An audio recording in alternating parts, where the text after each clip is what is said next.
Hello, and welcome to the Call of Duty League. Atlanta FaZe versus London Royal Ravens. In time. Get him now.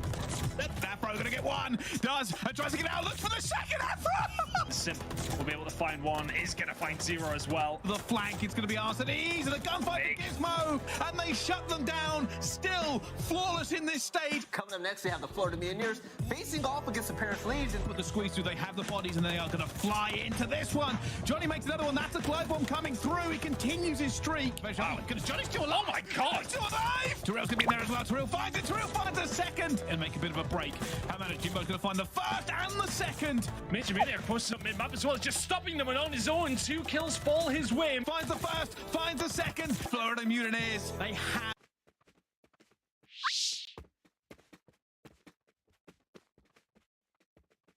Cold Havoc, players in his sight, 20 seconds to play with, does not want to what? One away! There indeed, Pred, who was on that 10 spree, does have a glide bomb to work with. He is jumping at everybody. He's got an Australian Shepherd ready to take him down. Not for one, but three. Any corner, you gotta catch them all, you gotta look everywhere. Minnesota denied.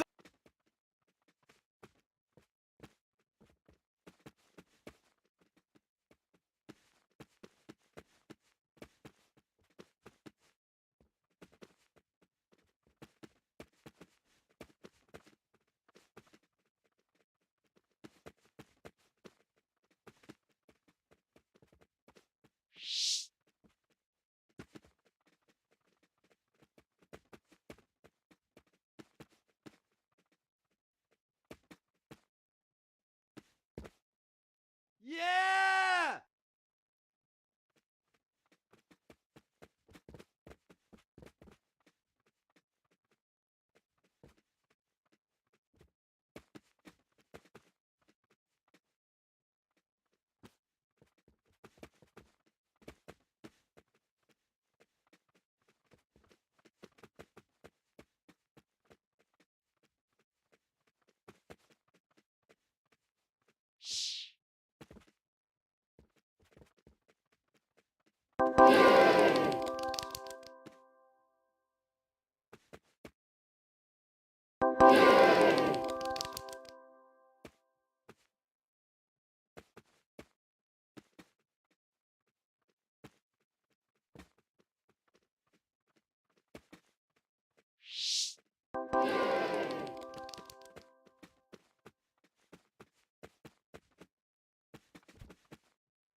All the way to Sunday is gonna be outrageous. I can't wait. Hey, yo, crowd, I know y'all heard it right.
Fancy.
is going to be all about what's going on with New York, right? They're facing off against Minnesota Rocker. Now, the thing is with both of these teams, Minnesota, they had a great run when it came to the last online qualifier, went to LAN, and that was pretty much it, right? But when it comes to NYSL, they've been on a tear lately, Ali, almost going undefeated. They have, and the big storyline is with Crim, right? Like, this is a team that if they had formed just a little bit earlier, I mean, they have been gross the past 2 stages. Unfortunately, at Major 3, they did not get the showing that they wanted, but they did go 4-1 in qualifiers. And now for me, I'm looking at Crim to seriously step it up. I mean, he has a .95 overall this stage. When we talk to him, he's like, you know, it's nice. I get to sit back and get carried by these younger players. I mean, Hydra and Paul with a 1.13 overall this stage. But for them to make it to champs, I'm looking at him to step up big time for the squad. Right, and take a look at the bracket right now. AO Nameless fan, in order for subliners to move ahead, you gotta go against Rocker, possibly Florida, or even worse, Boston Breach. I mean, it's not the worst bracket that you could have, though, right? Like, if you were to pick a side to be on, that's the side that you would want to land on. And, you know, for this New York subliner squad, everybody has stepped it up. I mean, Kismet was top 7 performing SMG throughout this entire stage. You just heard her talking about Hydra and Paul. And then even Crim, like, you know, this is the first time he's really been tasked with being the leader of the squad, right? He's always had that co-captain. Players like Scump, like Aches, like Clayster. So this could really cement his legacy if he can get these young guys in a position to make a run at champs. It starts here in New York in front of their home crowd. He's the one that I'm expecting to step up. And when it talks about legacy and whatnot, some of the best players in Call of Duty history, this could possibly be the first year that Crim sits from that BF. That's crazy to think about, man, because, you know, we are former players up on this net. So I've played against this guy a lot of my career. And to see where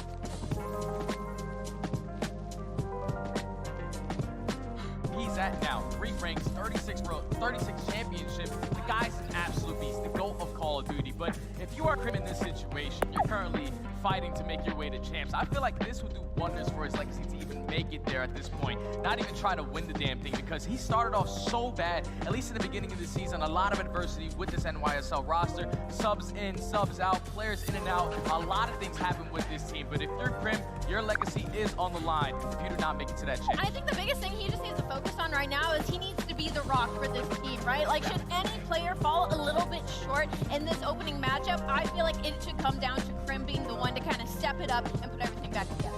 Right, and take a look at the bubble right there on the points. So NYSL, this is definitely like a must-win thing for them outright, right? But Minnesota Rock are sitting right underneath that yellow line right there, trying to get that spot for champs. Nameless, they're trying to win games, man. They're trying to win games. You know, they did what they needed to do throughout the stage, at least. They came back, and it was tough in the Search and Destroy, which has been the game mode that they've leaned on. But then towards the end, they sort of figured it out. We heard Attach talking about how it was sort of a free-for-all with the play calling. The SMGs are a little bit too aggressive sometimes early in the round, relying on that. So he kind of became the in-game leader where they just listened to his calls, which I think was the right move for these guys. But this is a Minnesota Rocker team that has just been struggling on LAN all season long. Majority of their points have come from the online stage. So these guys have to translate that to some LAN wins. It's been a struggle. And in a must-win scenario right here, take a look at the stats as well. Ali.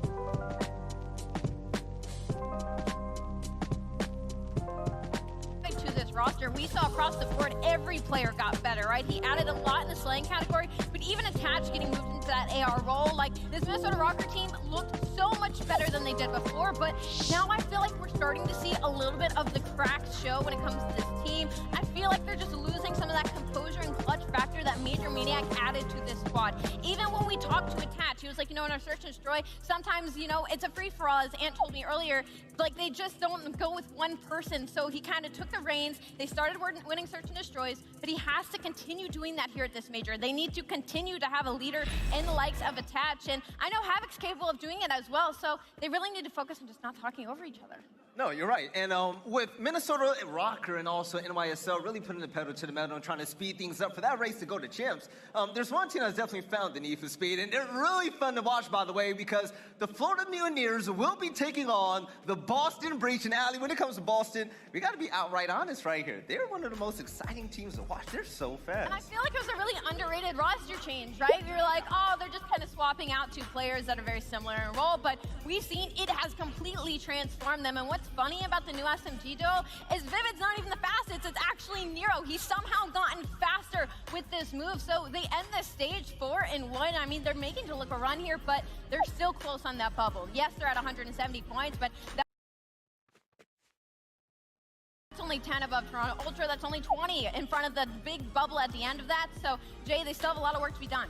They definitely still have a lot of work, but if you're going into this stage 4, looking at what Boston Breach's schedule was like, coming off of a roster change, you're probably thinking it's one of the most tough schedules you have to go through to try to even make it in the winner's bracket. They go 4-1, and it's all about this new identity for Boston Breach. Instead of playing the more Gavutus, the Berlins, where it was all AR-based, now they're focusing on their SMGs. Nero was sitting at like a 1.1 throughout stage 4, and also TJ Halley. He's been playing a lot more consistent ever since adding Vivid to this team. They look a lot more comfortable. The only thing that they need to work on is their search and destroy. That usually happens when you have a roster change, but with more time underneath their belt, they definitely have to sharpen it here. I mean, you can see like they got a ton of points throughout this stage, and they're a tough matchup for a lot of these teams because you don't know what's coming into the veto process. Like these guys, they're winning bouquets to start off a lot of these series. Their Berlin Hardpoint also look fantastic, but then they're 4-1 in control. And in their last matchup they had before heading out to here, they played 2 Gavutus versus Toronto Ultra, one map 1 and 3 dominating fashion. So for Boston Breach, strategically, it's been all there. This is a team that their SMGs have been super frying, and then on the AR maps, they look a lot better as well. So it's gonna be hard to read them. I would be scared going into the veto process. Like, I don't know what to expect. Well, and we have to talk about Vivid, right? Like, this has been the talking point, and their first matchup is against the Florida Mutineers. Like, what a better revenge tour for him, because he has overturned this squad. He's found consistency. I mean, he had a .88 overall with Florida. He now has a .93 with Boston, and even their control. Like, Vivid has added so much to it where Florida is now dropped off because of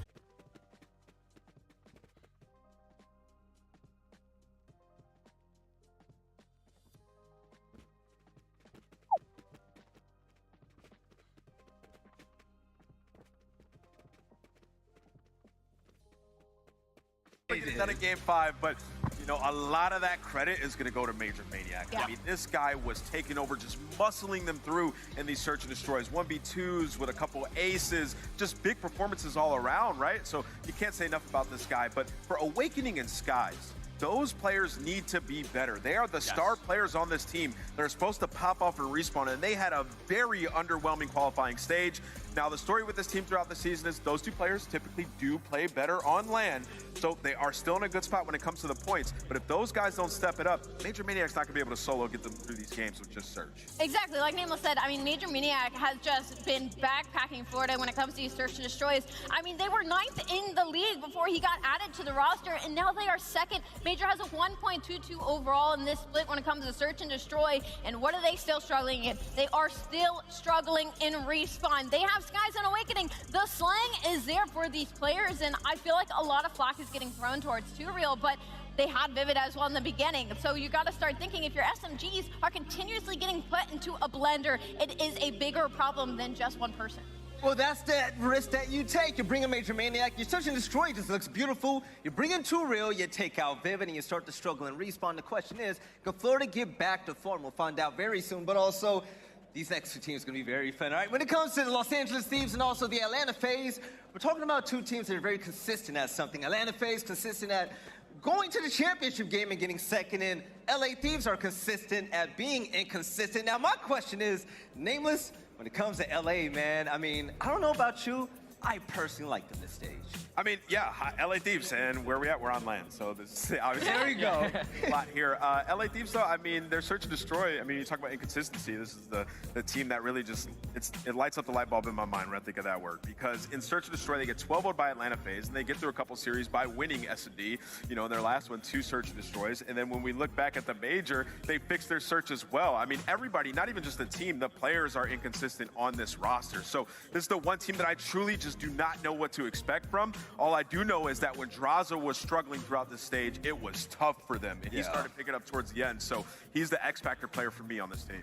But when it comes to the tie-ins in the game as well, Atlanta FaZe is always a topic of conversation. Now, the fact of the matter is this team has now looked as hot as they used to look lately. And Ali racking up a string of consecutive losses, and their rankings dipping right now. This Atlanta team isn't guaranteed anymore. Yeah, well, the fact of the matter is, yes, they are disgusting at search and destroy again. And we've seen Atlanta FaZe in their scariest form is when they are basically undefeatable when it comes to that game mode. But their respawn has dropped off so much this stage, where they were a team that already heavily relied on breaking, heavily relied on gun skill, heavily relied on the pressure that they put on the map. map. Fundamentally, they're rotating a little bit more now, but their break percentage has dropped over 20%. They could not get the fundamentals down, and Search and Destroy does win championships, but they need to at least get one respawn under their belt. And I completely agree with you. When you're talking about the fundamentals for Atlanta FaZe, this is a team throughout all of stage 4 dead last in break percentage. And that's usually a struggle for them. At least at the beginning of the year, Nameless told me that they were 11th on rotation win percentage of winning a majority of their hard points still. They were just using their raw talent at that point. But now every team is starting to catch up, starting to play to their mistakes. And every time they make a mistake, you see teams like Seattle always able to capitalize on it. If you're Atlanta FaZe, your S&D is looking sharp. But it all comes down to your respawn. You have to make sure you're playing fundamentally correct. Now, one team that's playing sharp and fundamentally correct right now is going to be one of the top teams in the last stage, by the way. It's going to be London Royal Ravens, but they're going against another good team as well. Toronto Ultra, we all saw what they did in the 6. Now, the thing is, the tell of both of these teams are quite different as we take a look at the matchup between Zero and Bans. Nameless, these are two legendary names. I mean, yeah, but we know the record when it comes to Zero. Bans beats him basically every time. Bans has a couple wins, though. I think it's like 2. But yeah, I mean, talking about this matchup, right? Everybody's been gassing up the London Royal Ravens, and rightfully so. The hardpoint's been unbelievable, but I have some concerns with this team. They cannot win control. That is concerning because if you come out, land jitters, lose that map 1, you are in a terrible spot. So for London Royal Ravens, God knows, man, I hope they fix their control in the couple days they had before they came to this event. But aside from that, Hardpoint, Search and Destroy, has been great throughout this stage. When Gizmo came back into this team, everybody started to play better. Afro is at the top of his game, making those plays on rotation. The break percentage is #1 in the league. Like, these guys are phenomenal in every game mode outside of control. But I'm almost getting a little bit of a flashback from stage 1, right? They were popping off when Gizmo was in this roster, and then when we went to LAN, it was like, what kind of happened? So we're hoping that that doesn't make a repeat here for the London Royal Ravens. But for Toronto Ultra, I mean, I feel like they've lost their way fundamentally. Like, I think with our Toronto Ultra, we're so used to them being a teamwork-based team where I feel like when it comes to this game, and especially from what we saw at Major 3, they are more momentum-based than I think they know. Like, when they added Scrappy, he is a very outgoing player who is going to stand up. He's going to yell. He's going to get people hyped. You get something gross, he's going to be screaming it out in the comms. And I feel like that really helped that team right away, and I feel like it's dropped off a little bit. And they're not going to have the Toronto crowd here, but I feel like we're going to see a better Toronto Ultra on LAN than we saw online. I completely agree with you. At least Toronto, their backbone right now has to be control. They kind of fell off throughout the last stage in Search and Destroy, going 3 and 5. And usually, ever since the beginning of the year, hardpoint has always been a struggle for them. For some reason, though, when they get on LAN with the energy, like you said, Ali, they usually like to find a lot of success. But in order for them, at least in my opinion, to beat the Ravens, it has to come by taking that control and then winning into the Search and Destroy, keeping the hardpoints close as well. Yeah, I mean, what do we know Toronto as? They're the 2-3-5 team. Yep. Yeah. Roster. The problem is 2 and 5 have not been good throughout this entire stage. It's just been inconsistency, especially in the Search and Destroy. I feel like Kleenex is getting ISO'd. Like, they figure out where he's at. Like, when we saw the Tuscans, P5, they're playing for the kills over there on him now. When he gets taken out, it seems like Ultra just doesn't really know what they want to do. Some of the Desert Sieges have been sloppy as well. So we'll see, though. This is a team. The LAN energy, like you said, in Search and Destroy can be very dangerous. Hey, we're in New York. The energy's definitely going to be up there. But ladies and gentlemen, that's it for this part of our pre-show headquarters. But on the other side, we have a lot more to talk about. Most importantly, the matches that are coming up. And also, we're going to give you an update on what happened in Challengers when we were out in Boston. We'll catch you guys on the other side of the break. And once again, welcome to Brooklyn, baby. We'll catch you guys on the other side.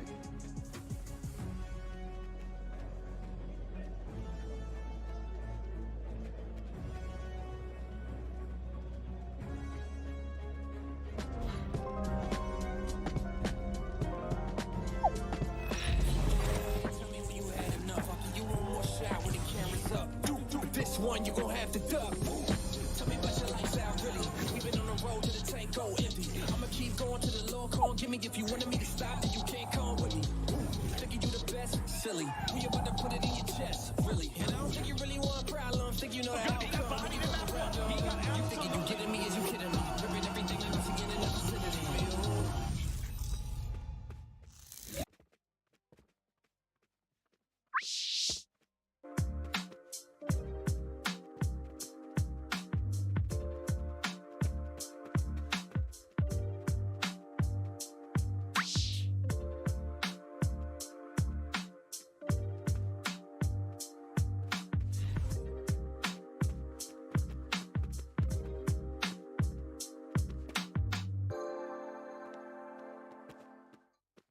Listen up, boys. We're new in town. So grab your Zennies. We're breaking into Fenway. Once you're all inside with the precious cargo, it's time to blend in.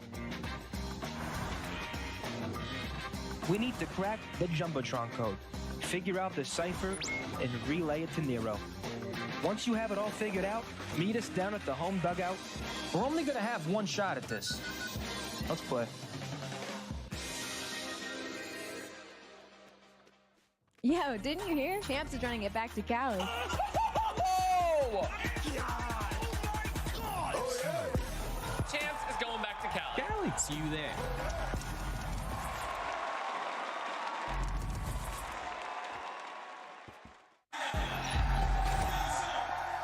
All right, ladies and gentlemen, welcome back to beautiful Brooklyn out here in New York. And we are at King's Theater where just the views are just vibey outright. I'm loving it. This is the most beautiful event I've personally gone to.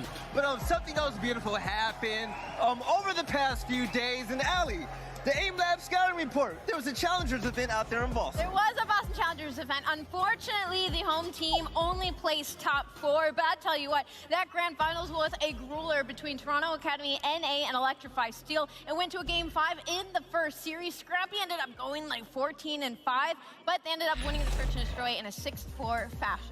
Right now, Challengers, it's been incredible this year. The Passion Pit has gone state to state, and we saw it in multiple events so far. Nameless, man, this is the future of Call of Duty, and it's basically a rite of passage. And what we're hearing is like Vidcool and Scrappy are next up, man. These guys have been taking over. You know, we're talking to some of our friends that are in Challengers last night. Me and Jay were talking to them, and they were talking about the players in Challengers, who's nasty, and these guys have been dominant all season. And then Scrappy, just one of the most confident players in the entire, like, honestly, anywhere between amateur and pro players. Like, I've never talked to a player with more confidence. So I'm excited for him, man, and his future in Call of Duty. They're going to cling on to him, though. Ultra better not let that boy go.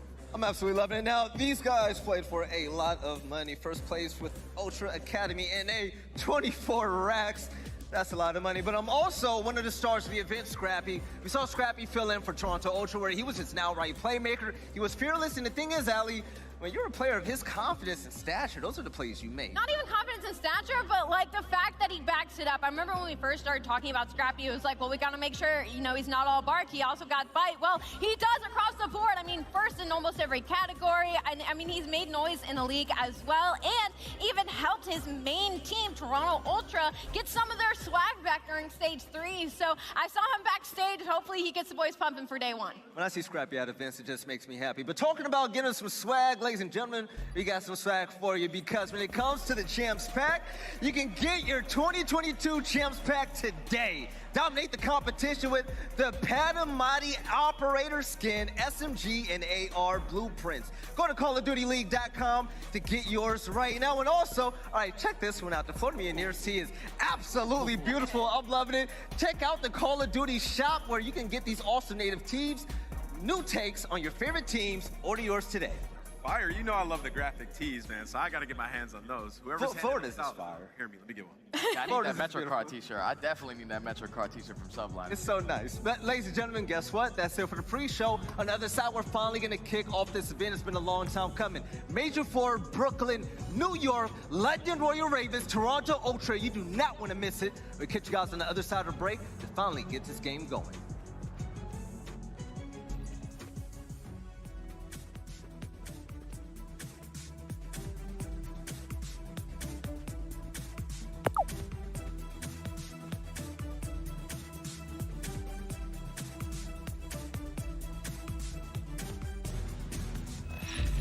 New York Subliners, they had 2 huge chokes to get bumped out of the tournament at Major 3. It's because of the point disparity, right? New York, they sit in that 11th seed, only 70 points to their name. This is a must-win game for NYSL, and really in a scary position to even make the top 8. And it's Paul again! It's Paul again! They need every match win that they can possibly get. They're on the outside looking in the champs. Krim, this could be the first champ he's not even going to be at. He's the GOAT of Call of Duty. Don't say that, Jay. Don't say it. It feels like this game 1 is about to be theirs. After all this struggle, and after all this pain, I'm just gonna keep on fighting. The world don't know my name. London Royal Ravens really came out the gates and surprised so many people at the beginning of the season. The question still remains, what about now? What about the future? Well, it's time for Gizmo to really show us what he's made of. The fans of this team are excited to see if he can kind of right this ship. Gizmo! It's a two-piece! A round 11 ace. And the London Royal Ravens cause an upset. You know they tried to stop me, they tried to bring me down, but now I'm at the top seat, so how you like me now? Nero is flying around the map like Prime Scorpion. He's 12 and 4.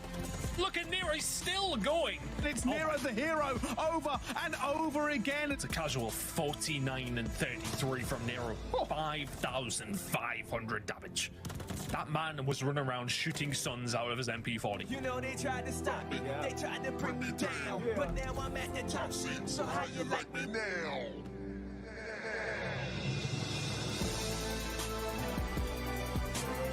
I can't stop, I won't stop until the top. This is going to be the debut of our champion from Major 3 heading into Stage 4. The Seattle Surge, every single one of these players, you could call them an MVP for what they bring and what they do on the map. Fred's now setting up for the kills. He's got himself an AR. He's got himself two. Here comes a third. What a shot from Sim.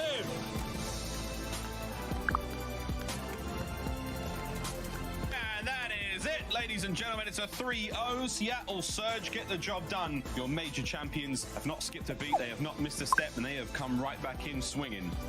Seattle, they're just flying high.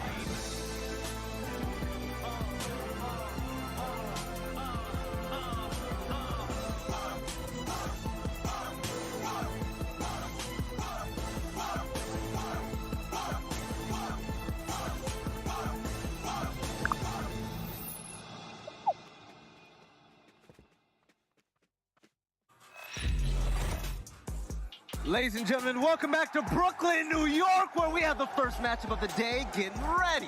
We have the London Royal Ravens versus Toronto Ultra. And when it comes to both of these European teams, kind of like this theater, they're trying to see what a king is right now. I can't wait to see who comes out on top of this rivalry. But here on the desk, we're going to break it all down. My name is Belly. We got Ali, Nameless, and also Steady, the New York native, right? But Steady, for this matchup right here, man, if you were to give me an elevator pitch, what are we expecting? Oh, this is going to be an absolute speed fest. When you're talking about the SMGs on both sides, you got Afro and Nasty going up against Vance and Kleenex. So far throughout this stage, though, obviously Toronto not having the best performance. They go 2 and 3, get the reverse sweep versus Optic Texas, but overall it just hasn't been a clean stage for them. On the opposite side for London, great in that hard point, okay in the search and destroy, and then abysmal in control. So this is going to be a battle, at least at the respawn. This map set is wild to me. We're talking about London's 2 best S&D maps. Yep. And then looking on the opposite side, there's the auto veto for the Toronto Ultra and the Bocage SD, and then Desert Siege, which is also one of their worst search and destroys. I mean, it's still decent there, but this is just wild to me that they went with these maps in this series. Oh, yeah. And then also the map 1, we're looking at London on a 6-game win streak. Now, granted, Ultra's been decent there as well.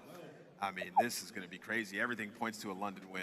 Oh, this is going to be real fun. And when it comes to London, by the way, this is going to be Gizmo's first time back on land with his team. And talking about raw skill, there's no protection against him, right? The Royal Ravens right now, Nameless, 4-1 in the online qualifiers, one of the best teams in the game. One of the best teams in the game. Like we said, these guys have been unbelievable in hardpoint. And, you know, to talk about one player specifically, Afro has been lights out. He has. They've had a massive improvement in search and destroy. I mean, a lot of the credit has to go to Afro. Like, this guy literally is the first blood machine. He makes plays, and he gets out with his life, which is, like, the most important aspect to me. So, you know, I'm excited to see these guys on land with Gizmo back in the roster. They've been having a lot of success for the game field keys to victory. Allie, what does London have to do? I mean, for me, it's just keep doing what they've been doing. Like, their respawn in hardpoint has been disgusting. And, of course, we just kind of want to sweep control under the rug. Obviously, that's not a favorable situation, but when it comes to a major, there's only so much you can do to fix a game mode you were struggling so much in, and they got to lock down the Desert Siege. When we talk about this matchup, they played Toronto earlier in this stage in the same 1, 2, and 4 maps, and London won all 3 of those. So definitely scary for like the Toronto Ultra, but if you're a Ravens fan, you're flying high. Well, you're flying high if you're a Ravens fan, but Toronto Ultra has kind of been struggling lately. We just came back from the 6th at their last major, and even though they put on a spectacular show for everybody out there, they weren't able to finish as high as they wanted to, and then the online qualifiers after that were kind of a struggle. But the thing is, you just can't give up on this team when it comes to land alley. When it comes to Toronto, Toronto, they're still in the bubble right now, and I'm looking at this team to really make a statement. A really interesting stat for me when it comes to this Toronto squad is they're 3-5 in Search and Destroy right now, but they have an overall team KD of 1.09, meaning the slaying is there. Mostly I'm looking at the likes of Insight. So again, I think that they have just lost some of their way fundamentally. But when it comes to the game tool, keys to victory, and take it away. Yeah, SD has to be better than the qualifiers to make a run. 3-5 record during stage 4 qualifiers. It's a 2-3-5 team, like we said. And, you know, looking back at the maps that we had, they're playing like their auto veto and bocage. So coming with a different look. Because like we said, some of the players have been getting ISO'd. They've been getting easy red and then take the swing game, Tusk and control. In my mind in the series, that is a must win. London have not won a control throughout stage 4 qualification. They have to win that control. All right, ladies and gentlemen, with all this build-up, I'm ready to explode. And while I'm excited, let's keep it going. I'm gonna put everybody here on the hot seat, starting with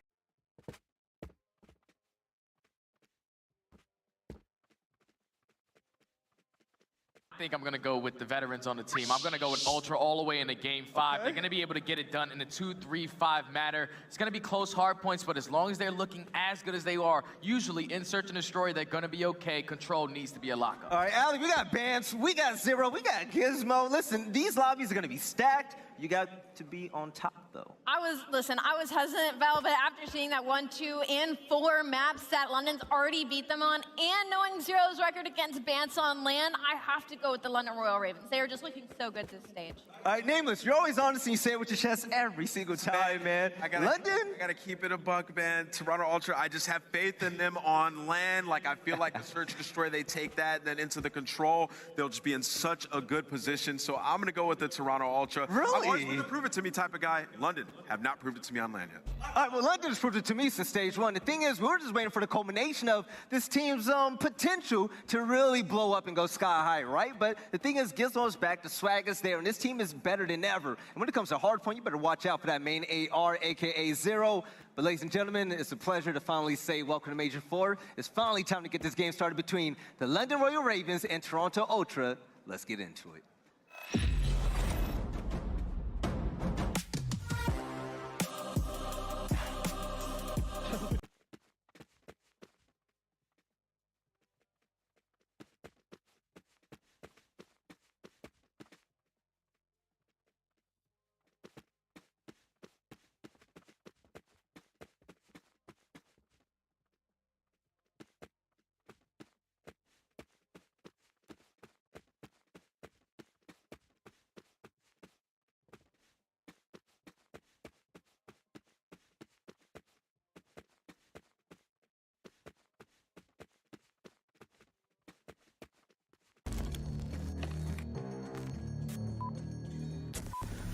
Haters talking to me, tell them pipe down.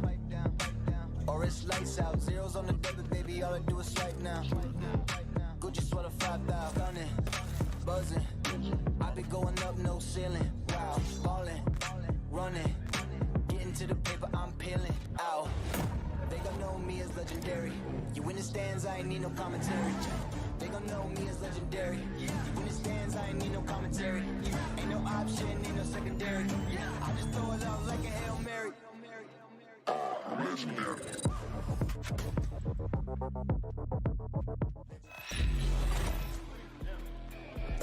What's up, Call of Duty fans?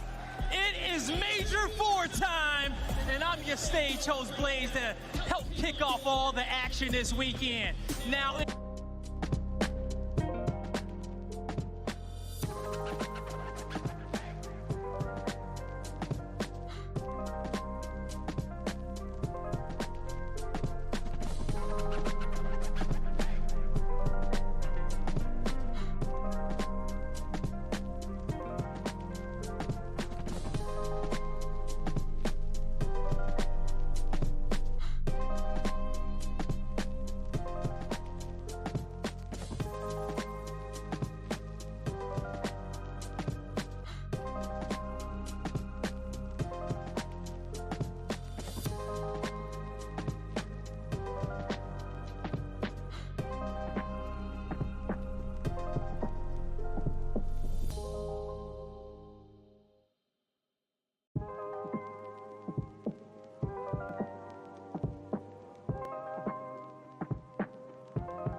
continue. Better against Toronto Ultra than anyone else. I can't wait to see what this team is made of. Guy, let's go ahead and get it going, man. Yo, Belly, I am so ready to get this international banger kicked off, and I can't think of two better casters to call to action, okay? Give it up for Bryson Tons to shut the stage down.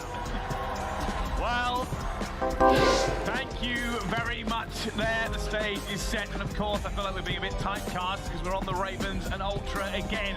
But there is one thing I know, the game's going to be good regardless. It always is. How good was the game online that we've seen? It was Gizmo's first introduction back into the CDL after a small hiatus, which was up against Ultra. And what a game it was. It was a game that surprised both of us. We came into it, we didn't think we would see that level from the side of the London Royal Ravens, but they came out screaming and did not slow down throughout the whole stage.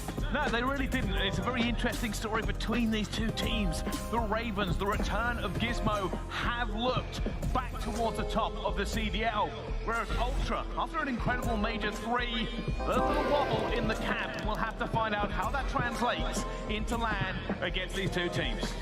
To delve into the maps just a little bit, though, the Des we're talking about, I wholeheartedly agree. I'm very curious when it comes down to these maps, especially for the side of Ultra. But we bumped into Marky B backstage, and I went, right, okay, what we're saying about the maps. He said 3-0. He's confident. He's confident. And it has to be because it's online. Ultra have looked better on land than they have done online. Ravens, you can possibly say the opposite. Well, say what you like, but we just saw Gizmo bouncing out of his seat there. Very, very confident coming into it. A little bit more pressure on Ultra for this one, actually. I feel they barely squeaked into the major bracket at the end of the qualifiers.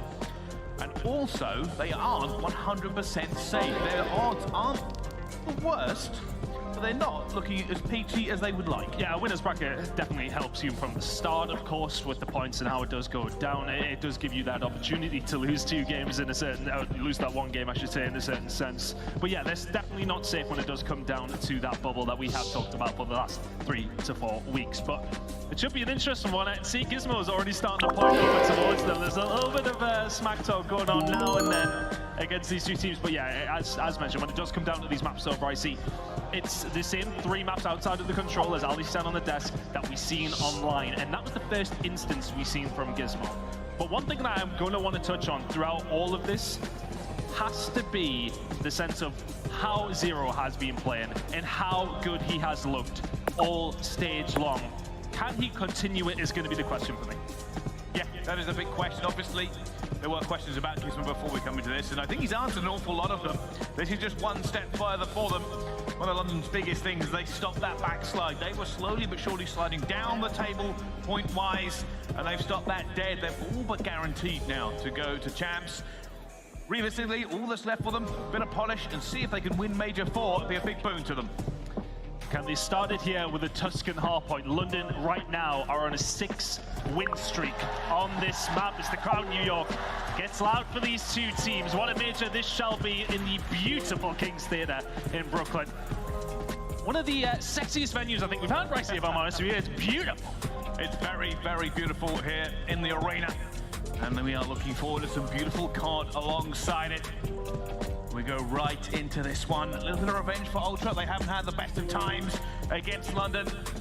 But today, that won't matter if they can pull off the W as we head into P1. Well, here we go then. For the side of London, as mentioned, that win streak is very, very strong for them at this moment in time. For the side of Ultra, how do you break back onto it? Well, you started with that with Kleenex finding 3. He's going to open things up here. London on the back foot. Already pushing it out. Kleenex looking to do some extra work there. That's 4 for him already, and he's not going to get out of it. Afro with the nade will shut him down, and the pinch will be coming onto Ultra. London looking to regain this straight away. Shots in from both two teams. Of course, we are going to be fighting for this control over towards P2. Gunfights were starting to go the way of London. Inside we'll find one more though, and Ultra just hold on by the hairs on the chinny chin chin. Zero will find 2, can't quite find the 3rd on the entry, but good start from Ultra. This is what they would have wanted, especially with being such a high, heavy, statistically sided map for the side of London Royal Ravens. It's always good to have a good start. It is, and if you kind of cast your minds back, last time we saw them on this map, Zero was the man at the moment. Currently 4-1 in this, looking for Cammy towards back tag. He's just going to get that stun out and get away. The rotation of P2 is in for Ultra, but they've got to hold this pressure. Nasty going to come straight through platform, gets one, but gets shut down by fans. Great, not looking good so far for the side of the Royal Ravens, but a man that has performed all season long, Zero, 5-1 to kick things off here. Hasn't necessarily worked out too much for the Roland Royal Ravens, but break is going to come on through. Ultra still towards the back though, so they get a chance to try and break. Nasty doesn't find the second. Cammy will answer this one back. Ultra still here in numbers, but so are the Ravens. 2-2 trade. At the moment, Ultra were here first. They haven't really been able to get into the hill. London have just put the pressure on, and it may have shocked Ultra just a little bit. As you can see, they are fighting from the back foot. They just have not been able to get back in since Nasty first broke, and it's more kills for the Ravens. Kills come through, but that rotation now for the side of Toronto Ultra is what is going to be important. We have really harped on about the London Royal Ravens on this map in particular, but Ultra, very, very successful over the last 5. 4 out of the 5 last times they have played this map, they have won it. Both two teams going toe-to-toe, and it was nice for Ravens to get some good time there. Bryce P1 was not going their way whatsoever, but they're going to have to break a strong Ultra hold here. Look how far they're pushed up. Wow. First push here, Nasty throws a nade out with his teammates. He's ready to push this P5. We can see already Cammy's going to try and hold it against them, but it's CleanX and Cammy so far for the first 2 kills. Nasty gets one towards back tiles, and now they've got to worry about the pinch. Gizmo going for Bad straight away, cuts him down, and Ultra are now left a little bit floundering. Inside towards the back though, he could be the hero. CleanX will find 2 inside of Broken. Inside should get picked off here by Nasty, but he's momentarily the only one here. If he can stay alive, the rest of the team are on their way. Will fall pretty much immediately. Gizmo with the shots. 25 seconds to go here. Ravens still fighting it. There's a little bit of fade and switch there coming in from the Ultra. They hold this for a bit more. CleanX finding his feet again, but it's taken down by Nasty as both teams swarm in for this scrap time, but it will be the Ravens that walk away with it. They're keeping their lead alive. Trying their best. Good hold in the end from the side of Ravens once they did break on through. Afro will find 2 towards the... Find a third as well, all on his own. And this man has been lighting up the stage during stage 4. Ultra gonna have to deal with it, but the advance comes in with a second of his own. Nobody able to seemingly get any control here, Brycey. It's back and forth, trade for trade. It is looking like it's going to be the Royal Ravens who were here, but again, it's just trade after trade after trade with 45 seconds to go. Yeah, both these teams committing everything to get into church at the moment. It's just going back and forth as the gunfights come in for them. Xenius goes down. The Ravens are here in numbers. Nasty gets 1. And it's just going back and forth again. It is chaos in church. Well, the Royal Ravens with a little bit of a hold on this now, though, but the spawn's there for Ultra, always going to help them. They're the closest to it. Bounce over towards top church should break this for the squad. It's only Gizmo who is left at 8 and 10. He will eventually fall, so Ultra find a break back. It's going to put them within touching distance as we do head over now towards P5. Transitional kills, so starting to come Ultra's way. 2 for CleanX in mid-map, and that is going to be a rotation for Ultra, scrap time for Ultra. Everything you could have possibly wanted. Yeah, it's made a huge difference for them. They're now trying to lock this one down. Can the Ravens find a way in? They've already got 2 kills. Cammy manages to fire back with 1. Nasty's in towards the bottom though. Ultra going for the pinch, and it's just Nasty. He needs to hold this open for the Ravens, and he's got 1, but Inside's going to get 1 back as well. Ultra are now back into P5 and looking to shrink this lead. Cammy on a 4 spree. He find himself in a position to maybe get something going here. We know how good the glide bomb can be on Tuscan. So keep an eye on Cammy as this 4 spree continues. Can he make it 5? Of course he can onto Gizmo. Players above him as well. And the Royal Ravens trying to fight their way through here, but Ultra have held on very, very well and are going to take the lead here in map number 1. Yeah, it's been a huge P5 hold from that rotation. Really matter, but Nasty's got in. They're looking for the scrap time. Inside's going to struggle. The Ravens get another one. That is a full wipe for the Ravens. And now the rotation of P1 is going to be what matters. You can already see players hitting back church. Afro's going to be around there. Ultra will regain the scrap time, but they will not have P1. 0. Shots coming in, not going to be able to get the transition over. Ultra will lock in this P1 rotation. These rotations have been really good for the side Ultra. When they're the first ones there, they seem to be locking it in. It's going to be a hard break for them here. The grenades starting to come in though for the side of London. Well, all on CleanX here. He's going to wait for it. He's not going to find any of them. Eventually finds 0. Looking to pinch this again. He finds Gizmo, but no good. Inspo just absolutely destroys him, and the Ravens have found their way back into it. Afro pushing Ultra all the way back. Afro on the front foot once again. The tip of the spear so often for the side of Ravens. Haven't seen him lose a gunfight yet. CleanX will fall. Gizmo is there with him. Camby will eventually be able to answer back here, but the London Royal Ravens find a nice break. They'll have a healthy lead heading into P2. Yeah, pretty similar last time around. You can see Ultra now setting up. They got to be careful. Keep an eye on Cammy. He's going to be trying to hold this back closed against the pressure he knows is eventually coming towards him. This time in the form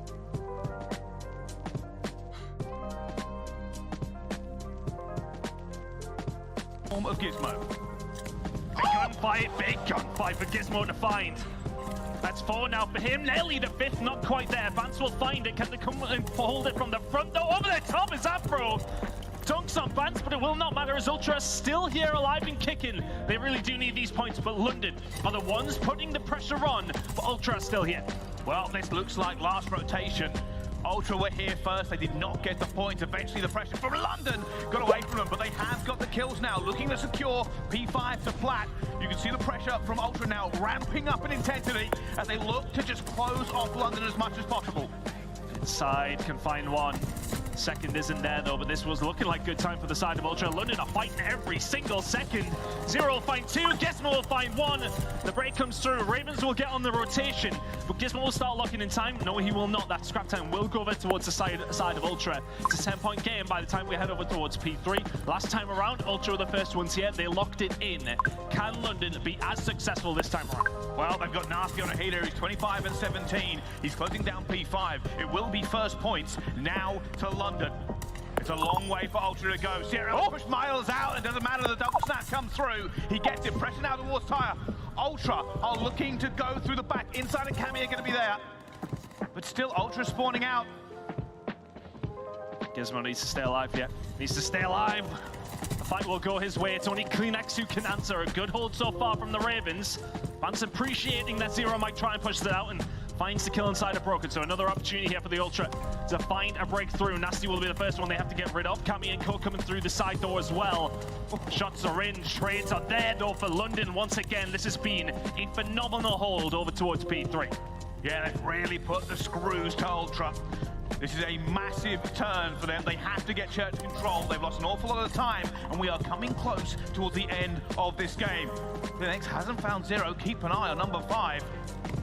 Going all the way through the back, and he might be an issue. I don't know where he is, but where are his teammates? They've got to spawn. They've got to spawn towards the back. Keep an eye. Ultra are going to have to react to this. Everybody from London's in a great position for it as well. Inside shuts down one, looking for the second, shuts him down as well.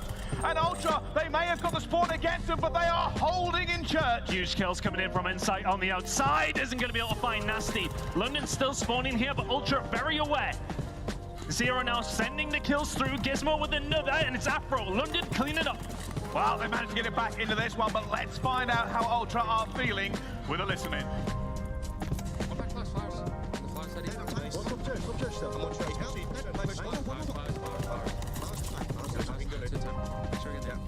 I'm gonna go do this easy, right? It's just 1 minute, okay?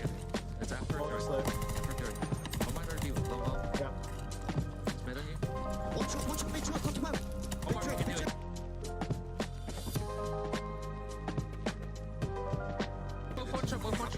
Both one shot outside Nasty. Lower, Could be low, yeah. I got a fire. Got 2. One more. 3. Joey. To the window. Let's go. 1v1. Close right. Nothing mid. Nades, don't push up. Naded. Yeah. There's him.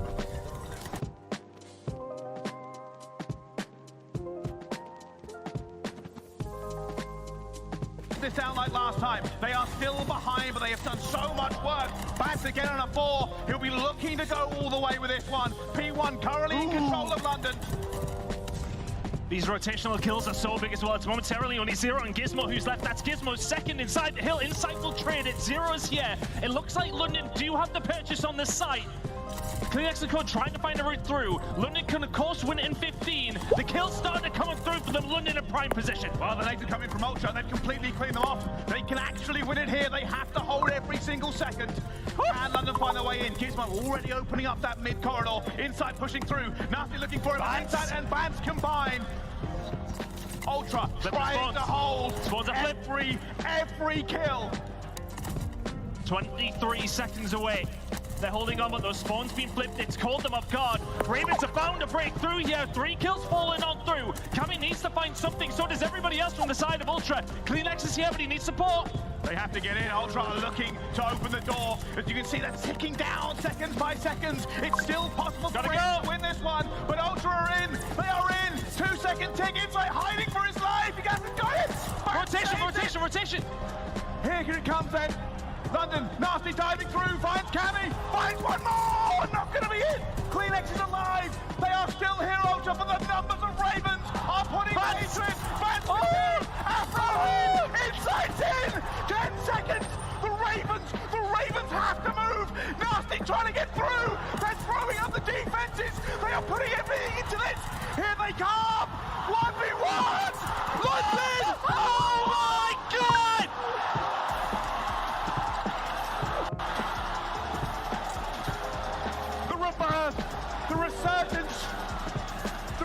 Nation and the return of the Royal Ravens.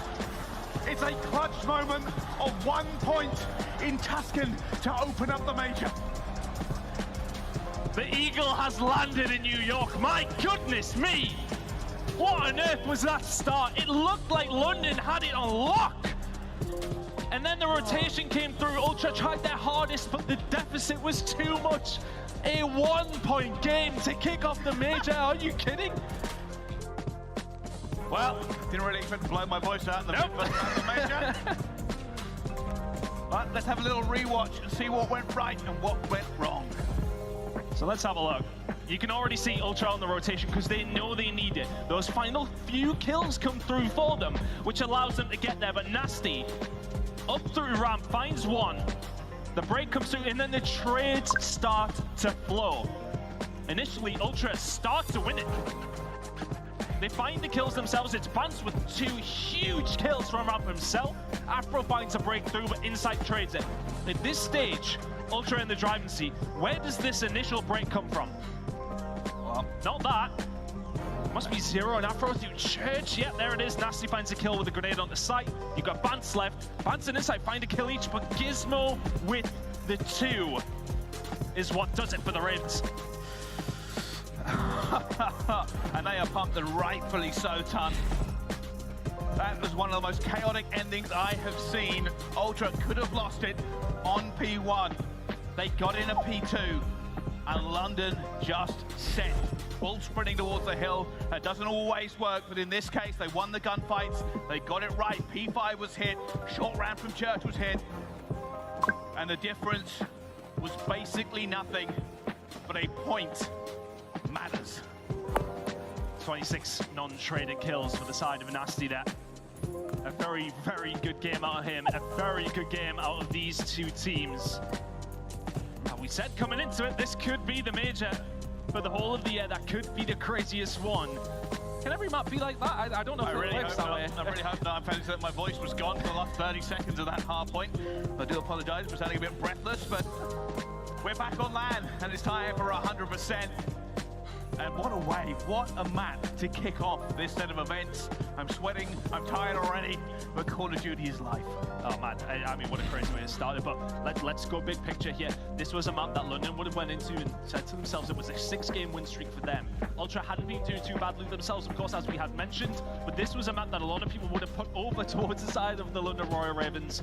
Maybe not in such close of a nature, but I suppose, you know, that's one of those games. If you're Ultra, you push it right to the wire, you are a point off. But does that not hurt you maybe that little bit more sometimes? It can be one of those things you can sort of say, right, okay, that is literally a gunfight difference. That's all that's kind of lost us that game in that scenario, or do you really rest on that laurel a little bit? I think the benefit for Ultra is they're very used to losing hard points. Yes. So they can probably move on for it. But speaking of moving on, let's take a little look at Desert Siege. Here are some statistics that might illuminate how we think it is going to go. Looking at this for the side of London Royal, that's pretty one-sided when it does come down to the statistics over the season. 6-3, which has them at second. The big ones for me here. First Blood, they only are the 4th team in terms of how amount of percentages they are getting them, but when they do get them, that's what's important. 89% of the time, when they are in a 4v3 situation, they are coming away with the win. That's efficiency from the London Royal Ravens to be looking for those First Bloods as much as they possibly can do. But I think when we talk about this map, how many times have we seen Ultra do relatively decent on it through the sight of Insight? I'm curious about the sniper battle that's going to go down. Haven't seen too much of the form we've seen at the beginning of the season from Insight, but if you can bring that here to the major in New York, London are going to have a problem and those stats will be a little bit skewed. Yeah, but tell you what, 1 hour up in the series, going on a map you're statistically looking forward to, the London Royal Ravens have got to be feeling pretty good. We'll have to find out how this all plays out as the map is ready to go. Well, here we go then. As mentioned, those stats very, very one-sided.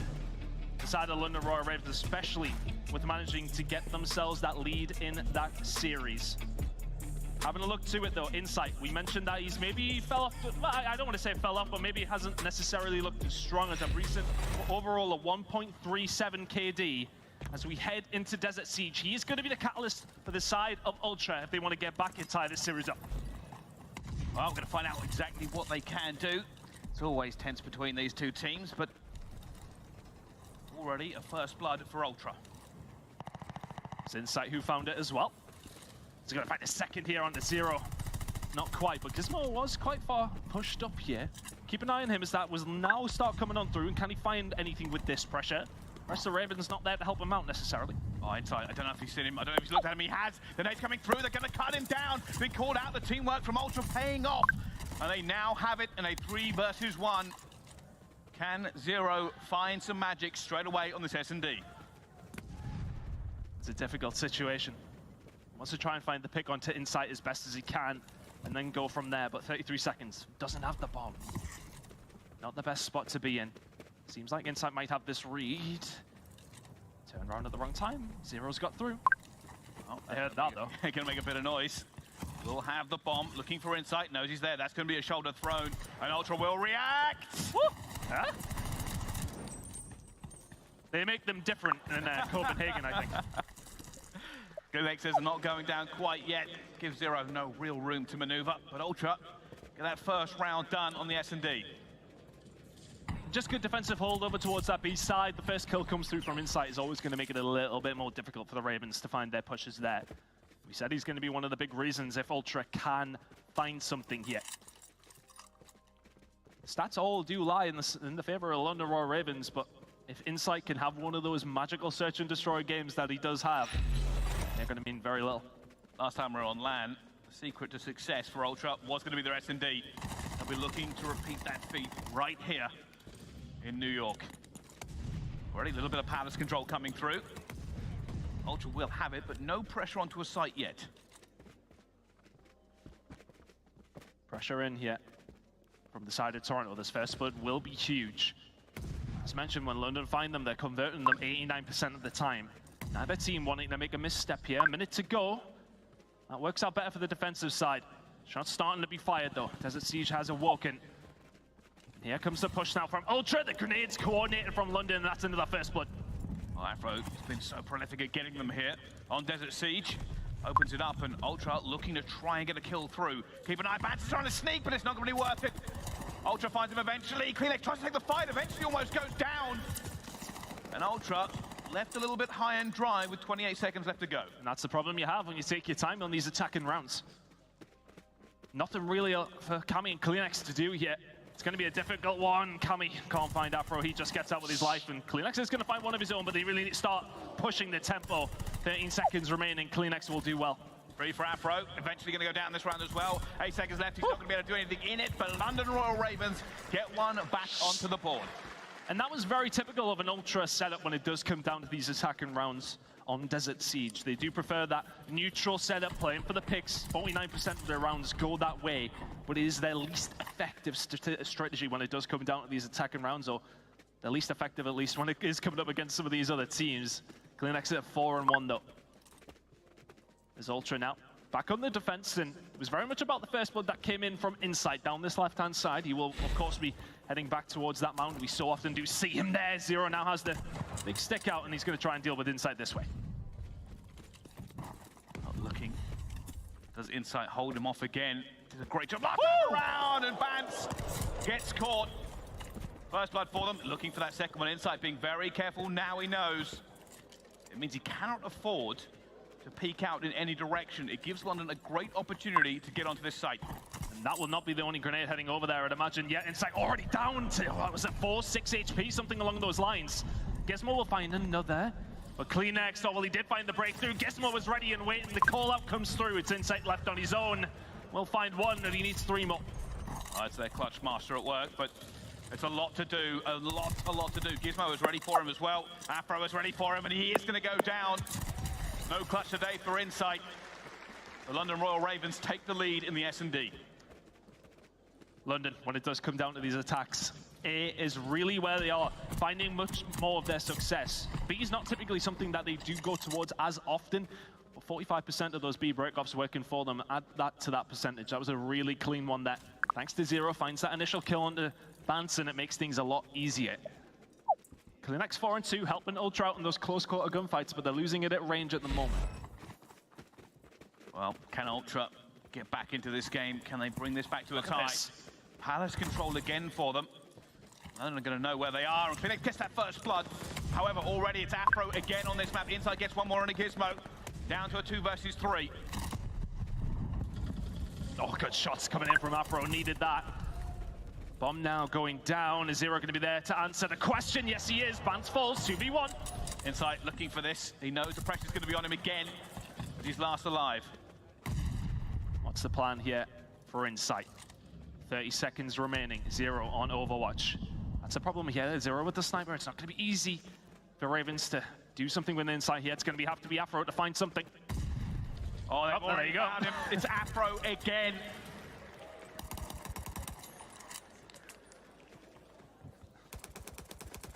And the London Royal Ravens go up 3-1 in the S&D.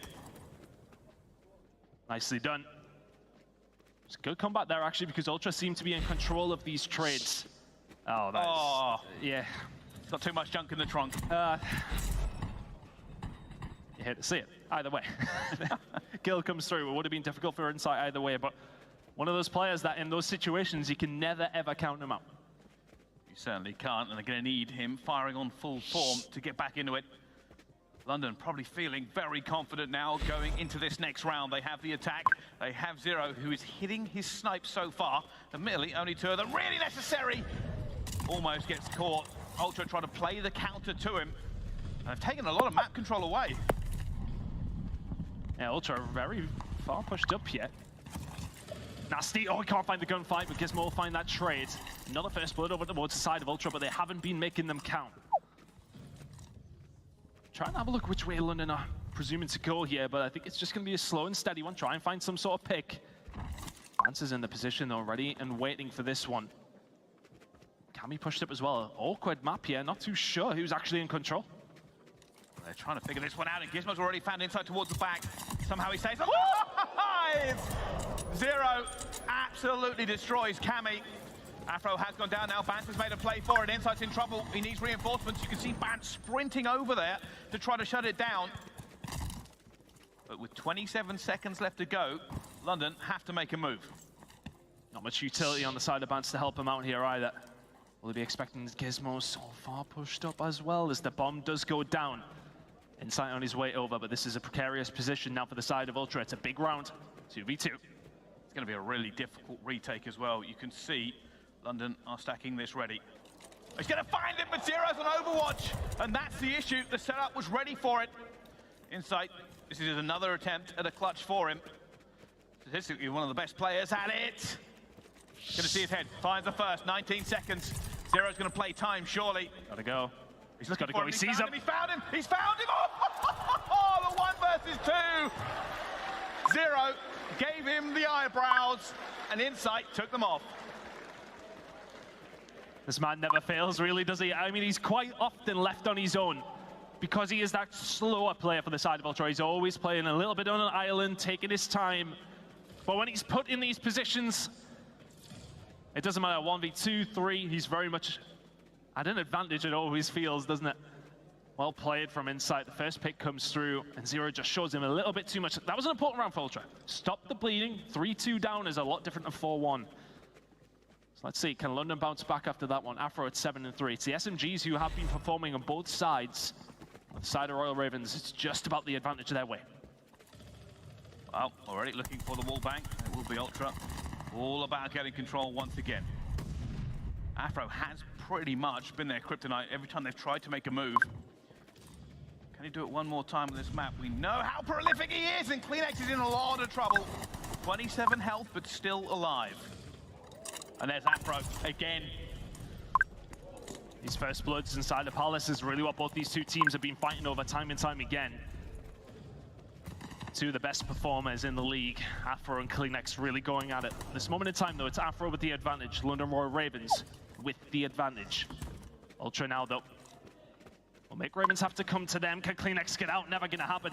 A 2 versus 4 now for the side of Ultra. So much pressure they have to watch for. They know a flank could be incoming. They know players, but Insight gets one already. They're looking for this. It might be a double chow. Gizmo's already got Cammy finds him. It's a 2 versus 2.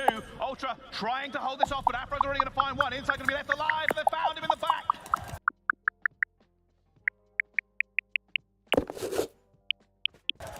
2 bodies too many. And the Royal Ravens wrap that round up. And Ravens just closing that gap.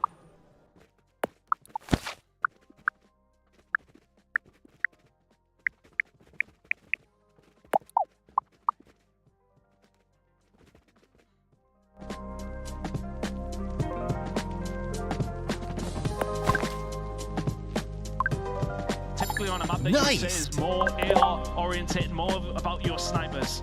Your SMGs inside of Palace have got to do their job, and Afro is it.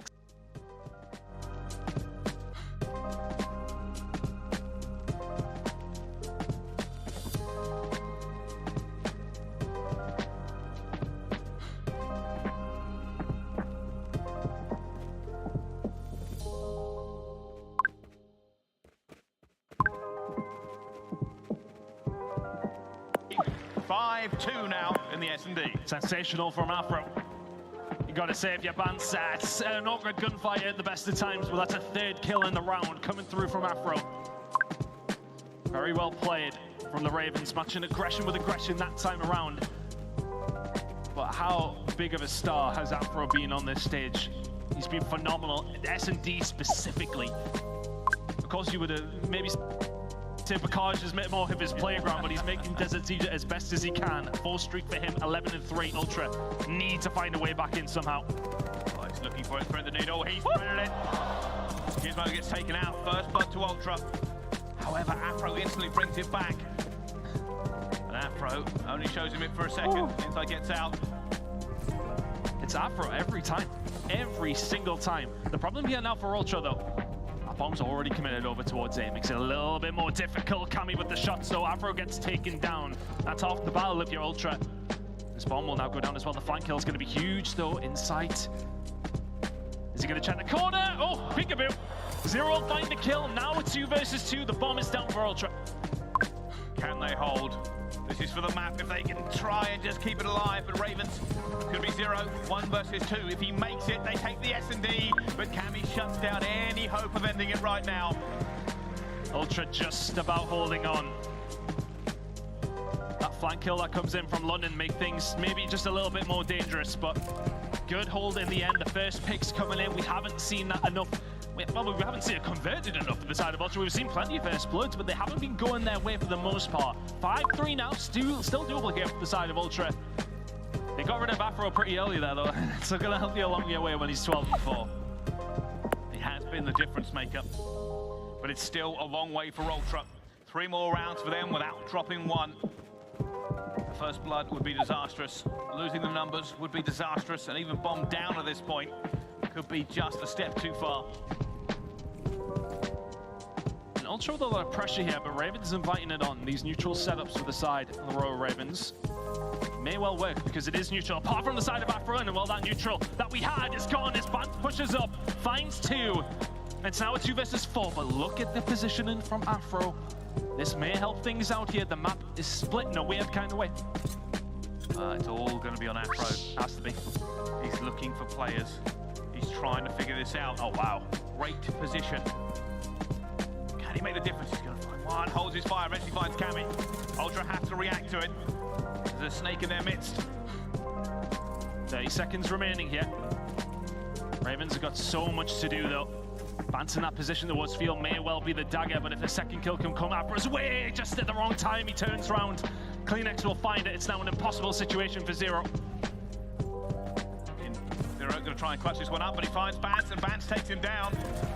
Slowly but surely, Ultra are making this S&D competitive. 4-5. Pressure's still on them. Clawing their way back. They're clawing their way into this one. First blood starting to be converted just that little bit more now. Very nice push there from Bance as well. When things are a little bit neutral, they know that London didn't have that map control. They're aiming down the sides. He pushes up and catches them on the transition into Palace. 5-4 though, job's not done for Ultra. 1 round away from tying this up. Last time these two teams met on this map, it was around 11. Insight missing a sniper, it doesn't happen very often. That would have helped them on their way to that round 11, but still, pressure coming in here from the side of Ultra and Palace. Kleenex is in, can he do anything with it? That was something Ultra wanted to convert, just the tiniest of pixels away. So much pressure from London, you can see it on the minimap.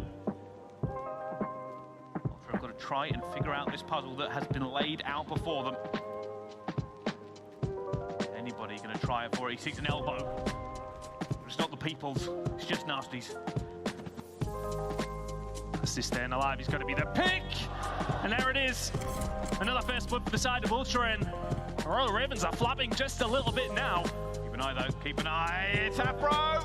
Finds one, brings it back to a 3 versus 3. The bomb will go down though. Afro's been found down to a 2 versus 2.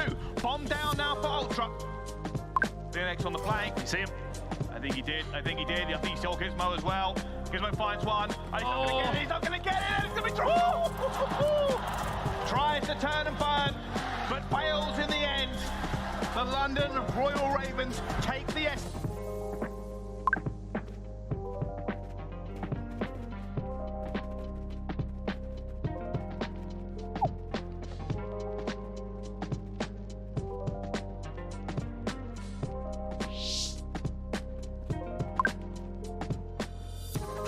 To a small break with themselves 2-0 up now. Good spot to be in for the Ravens, and just honestly resilience time and time again.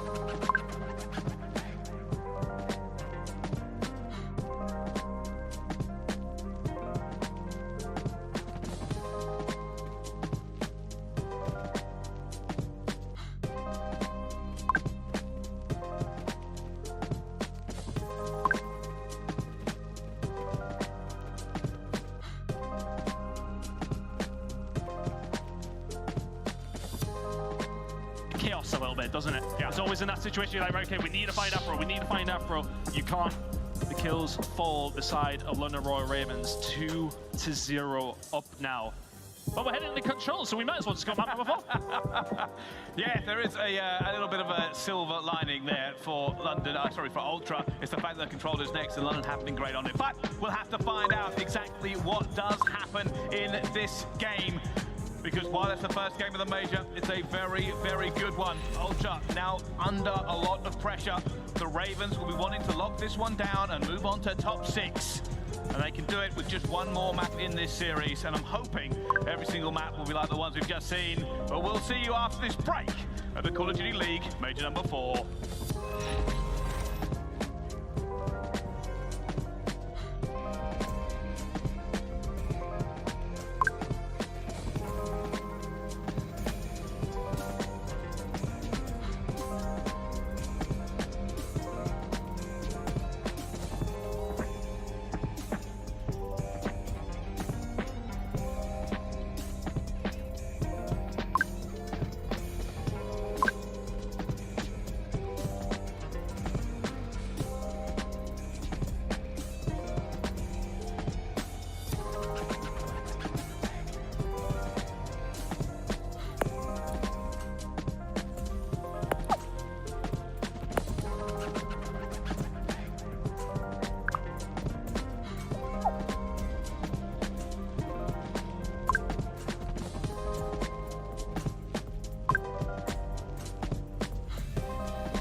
passes starting at $24 by visiting zenny.com/CDL. Ladies and gentlemen, welcome back to the Call of Duty Major number 4. We are here in beautiful New York. We got the crowd ready. So Thursday, we've only just begun, but already pretty glorious. It's pretty popping in here. Let's be honest. It's been crazy. And well, what has also been crazy has been the games. I mean, social media has been pretty crazy after that first one. It was a wild way to kick off the major. We hope you guys at home are enjoying it too. It was electric inside the venue for that 250-249 map number 1. But let's just relax a little bit now, because London Royal Ravens are 2-0 up, but we're playing control. They have looked horrible on control. Let's be honest, they've just not looked good. Every other game out, they look fantastic. They've nearly went perfect throughout the course of the LAG match towards the end of the stage. I want to say you can put it maybe a small asterisk with all the issues that were going on around it. They lose a couple of games there, yes, of course, but control has been their bugbear all the way through the stage.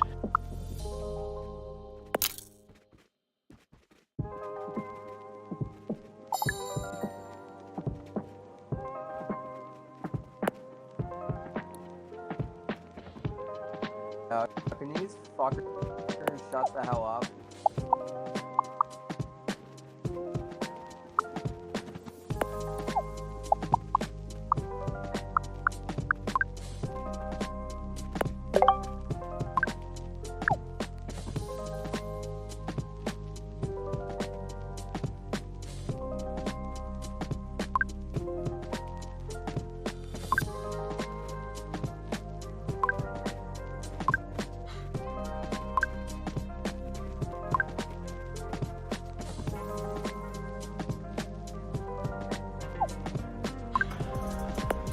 Curious who's going to get it done here on map number 3, though.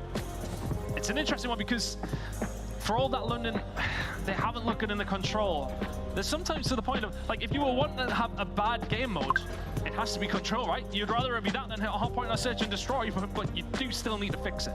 Yeah, and maybe they just needed to get to land. Maybe they just needed to turn up at the major. But it would be an incredible time for London to win their first control in a while and put Ultra down 3-0. Ultra, well, we were thinking maybe when they come to land, it would be a little bit different. Unfortunately, London looked every bit as good as they did. And that was a lot of people's questions, wasn't it? Yeah. It was a lot of people were asking that question of London, because I want to say, kind of rang true throughout the season. You know, the first event that we had, not the Kickoff Classic, but of course in Texas as well, and stage number 1. They came in a decent enough performance, but we didn't see the levels from Gizmo that we'd seen online. We didn't see the levels from Afro that we had seen online. But that transition has been somewhat seamless so far in this series. Can they keep it going, though? Do you think, though, when they're heading into it, and that's going to be the question for me, will they be heading into this with a sort of defeatist attitude and sort of saying, well, look, our control's not great, we don't expect to win it? Or will they be heading into it, let's see if we can turn it around? A 3-0 would be fantastic. Do they put it in the back of their minds already, heading into map number 4? I'm curious where the mindset is, I should say, heading into this one. But these guys, they will know how poor that London have been on control, and they will be looking to take this one quickly. If there's one thing Ultra can do, it's regain. Oh yeah. Been a perfect opportunity for them to do so. Go on to a weak map for Ravens. Now, we did have a chance to actually catch up with their coach, who's unfortunately not in the venue today. Dominic, hope you feel better. But he did say they haven't looked terrible in the scrims. London have been winning controls in the scrims. It just has not translated to events or anything online in the qualifiers yet. So there is a glimmer of hope for the Ravens. Yet. I wonder if we will get there with them, though. I mean, there's so many times that we're picking up on mistakes that they're making. Too passive on the defense. I mean, we're not playing Berlin at this point, but so many times where you're defending that B side, you would expect the push-up to start to come through. But they don't do that. They sit too passively and invite the pressure on. But then again, I spoke to Dom about that myself, and I was like, oh, okay, well, why are we doing this? He was like, well, we don't do it in practice. So it's just about putting it into play when we do get to the major. Let's see if they can do so here. A 3-0 would be massive for them. I think it would give them so much confidence. If they can start winning controls, Bryce, they'd become quite terrifying. Yeah, they certainly do, and obviously going into it straight away into the top 6. One of the things we haven't spoken about too much, because Ultra are technically in that bubble that we have highlighted going towards champs, but they are on the upper side of it. So a lot of people haven't paid it a lot of mind, but if they get no points here at the major, it is still very possible that they don't make champs, and that's the horrifying thing. And look at that losers bracket. How crazy does it look? I mean, you drop in and it's not a good position to be in whatsoever. You'd never want to be down there, especially not in this event with some of those teams. You've got champions from every single major basically down there at this stage. You don't want to be down there. So if Ultra, yeah, as you said, if they walk away with 0 points, it becomes plausible that they don't make champs. It becomes plausible. Still, they're in a better position than many. They are. But it becomes plausible. They are. It definitely does become a little bit plausible for them, but we are getting ahead of ourselves. There's still an awful lot of Call of Duty to go. And I know the first 2 maps have been pretty spectacular between these teams, but we'll have to find out. This is the bubble we are talking about. You can see Ultra are not safe. And that's the pressure that's probably worrying them just a little bit. The Ravens win this game. They are more than safe. They are absolutely rocketing up the table. But for Ultra, they do not want to put their future, their opportunity into other teams' hands. They want these points. They need to get them in this tournament. It's a weight off their mind, and then they concentrate on moving forward to trying to win the tournament and potentially win champs. It's a storyline we've been pushing, and rightfully so. So many times we've seen some of these teams, and I think, you know, your home crowd behind the subliners when we do get there later on, they're the ones that really have to make that miracle run. For any of you guys want to go through any the permutations or anything, Chance put up a nice article. It's on Twitter there as well. I was talking about it there before. Such a talented right cast. He's got that, honestly. Way too good looking as well. It was really annoying, actually. Yeah. It's awful, the talented people we have to work with. They make us work much harder than we should be able to. But speaking of working hard, going into this control, we are waiting just for this map to get ready. I know you're probably sick of listening to us already, but as we go into it, the London Royal Ravens, the cusp here, a 3-0 to kick off their tournament would be so huge. Just an unbelievable feat for them. They automatically rocket themselves into one of the favorites to win it. They came into this as the #1 seed. This is 1 versus 8. Ultra, if you aren't familiar with how it worked them getting here, the very last game they had to wait to see the result, and they aimed down to a 3-way tie, and they had the advantage in the 3-way tie to actually make themselves get into winner's bracket. It was kind of a crazy way to get through. They didn't have a good qualifier, and we were wondering, is it just the qualifiers? Is it just a little bit of a downturn since Major 3? So far, they haven't told me that's the case. No, absolutely not. I think, you know, if you're looking at these two teams, though, and based on how Ultra played at their own home major as well, was it just the crowd buff? I wonder, because we haven't seen that form from them online whatsoever, and we haven't seen much of it here so far either. To be fair to them, let's be honest, map #1 comes down to 1 or 2 kills. That's literally it. Of course, there would have been mistakes or different moments here and there throughout of it, but if you really put it down, it comes down to a final couple of kills. So it could very, very easily be 1-1 here. Heading into control, they'd be feeling confident. It's a very, very different outlook on the series, that 1 point difference on Tuscan, because they'll be feeling super confident heading into this one. But yeah, I think, you know, the conversation about Ravens, you talk about that control, you say how good they've looked in their other game modes. If they can find a control here, a lot of people will be starting to think about tipping them for the win. So, to kind of flip this script for a second while we've got a second to talk, go on then. For Ultra, it could have been a very different story. Like 1 point, London break through in unbelievable fashion on the half point. They would be up 1-0 in the series. The S&D was very, very close. There's opportunities for Ultra all over that map. Bearing in mind that Afro did have an incredible game on it. This could have been potentially a 2-0 Ultra. Going into this, we would have said it was over, right? Going into the control. But the issue being, of course, is that London have just looked like the better team. And I do apologize. I know you don't want to see us here at the moment. You want to see gameplay. Trust me, we do as well, and we'll get to it as soon as we can. Yeah, I think, you know, realistically, it's these small margins we talk about time and time again. The tiniest of margins in map #1, of course, but small little moments here and there for Ultra in the Search and Destroy, yes, it does make the difference. Control, though, as mentioned so many times, Ultra will be looking to try and take this scalp as soon as they possibly can, as quickly and as efficiently as they possibly can, and just head into map #4. But I agree, I kind of go back to what the Des was saying, this map set really does suit the London Royal Ravens. I think everyone would have seen it and plausibly said a 3-1 victory is definitely on the card. So I'm London's control and see if they have fixed any of it. That has to be the thing. It's funny, really, because everybody's kind of predicting like a 3-1 win if you're picking for London, because nobody has faith in the control. Nobody has faith in it. There have been some criticisms saying about maybe they're playing a little bit too defensive, they're turtling up a little bit, they're playing too passive on the defense. When we know one of the things that is very important in control at the moment is having somebody hit those flanks, trying to get them off the respawn, farm those players, keep them staggered, essentially not allowing attacking teams to bunch up and get the execution in. With London against Ultra, Ultra are very good at those executions. They're very good at being all together. Having a look through some of the search and destroy those, we get this lobby up and running. And Ravens, honestly, Afro was just an absolute enigma throughout that.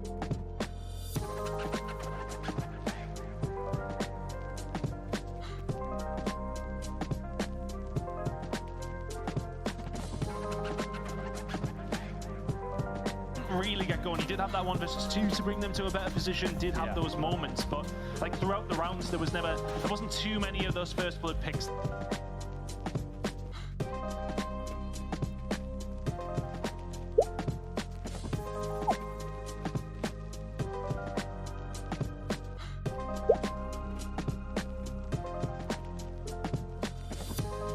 Alone repeatedly and got one of them. Now the funny thing is, clutches aren't really supposed to happen. It's one of the things, it's a statistical anomaly.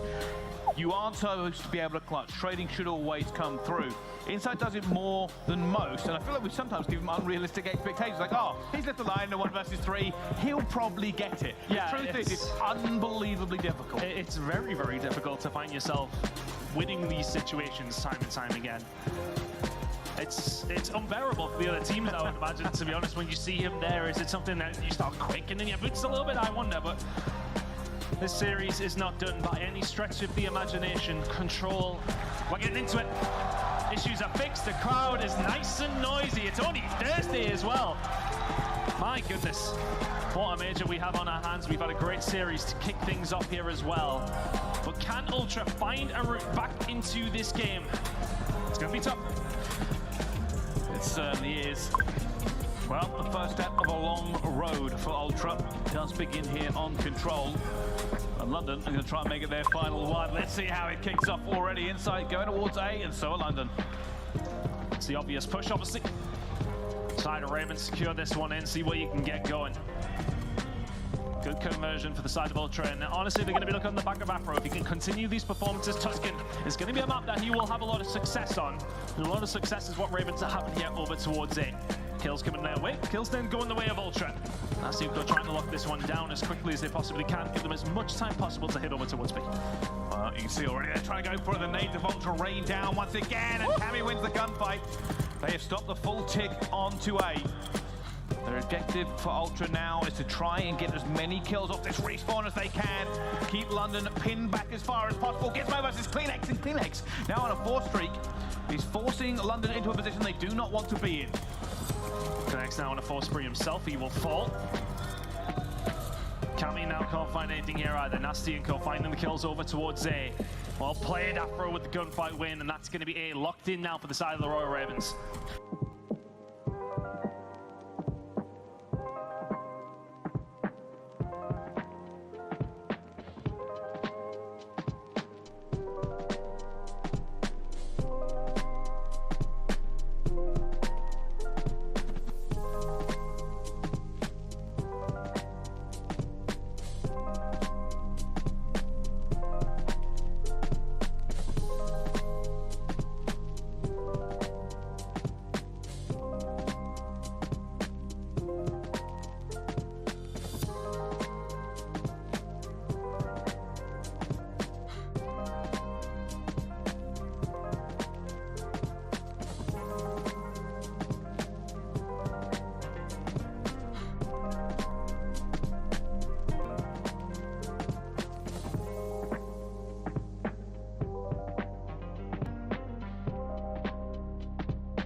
Ultra lock it in nice and easy.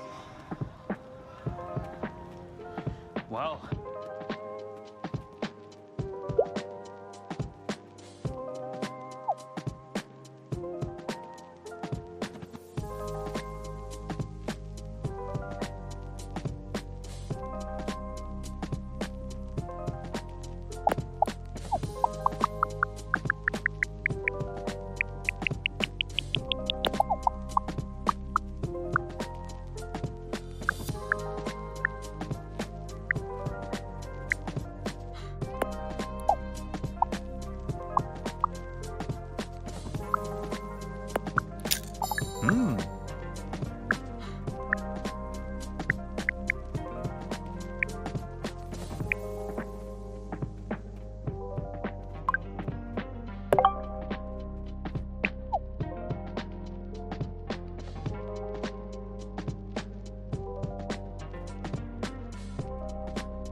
Hold on here. They don't have the bodies whatsoever. Cleanex staying alive there is going to be massive as well. Ultra will start tightening that grip.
Nice.